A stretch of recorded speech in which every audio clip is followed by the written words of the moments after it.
ओम परमात्मने नमः। जो नित्य निरंतर अपने आप में ही स्थित रहते हैं,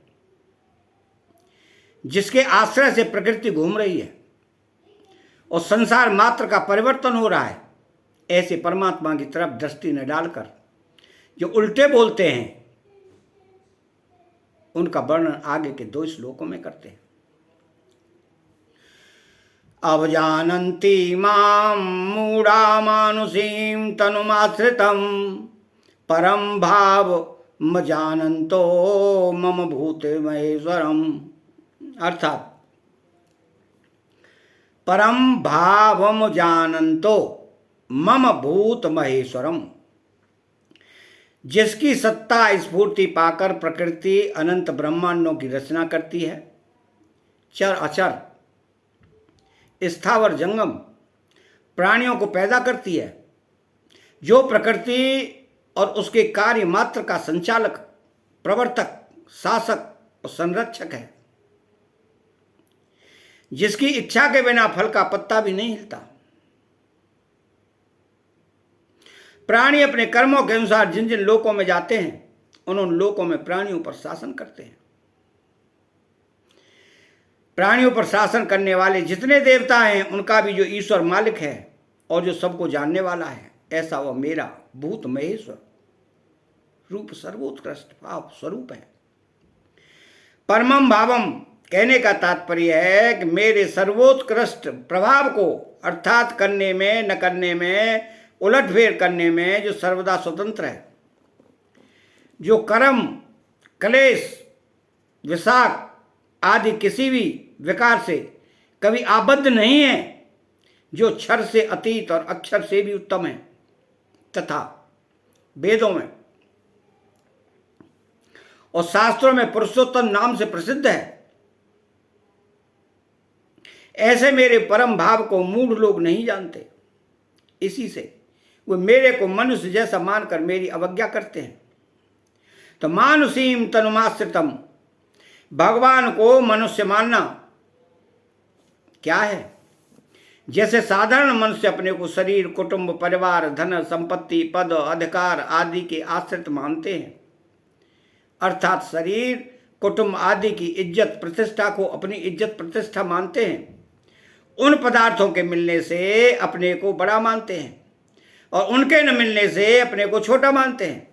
और जैसे साधारण प्राणी पहले प्रकट नहीं थे, बीच में प्रकट हो जाते हैं तथा अंत में पुनः अप्रकट हो जाते हैं, ऐसे ही वे मेरे को साधारण मनुष्य मानते हैं, वे मेरे को मनुष्य शरीर के परवश मानते हैं।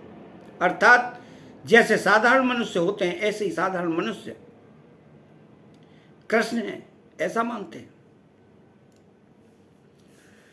भगवान शरीर के आश्रित नहीं होते।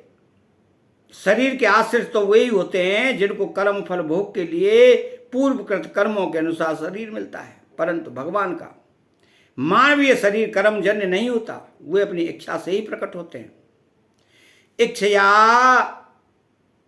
अंतव पुरुषः, और स्वतंत्रता पूर्व मत्स्य, कच्छप, वराह आदि अवतार लेते हैं। इससे उनको न तो कर्म बंधन होता है, न वे शरीर के आश्रित होते हैं, परंतु प्रत्युत शरीर उनके आश्रित होता है।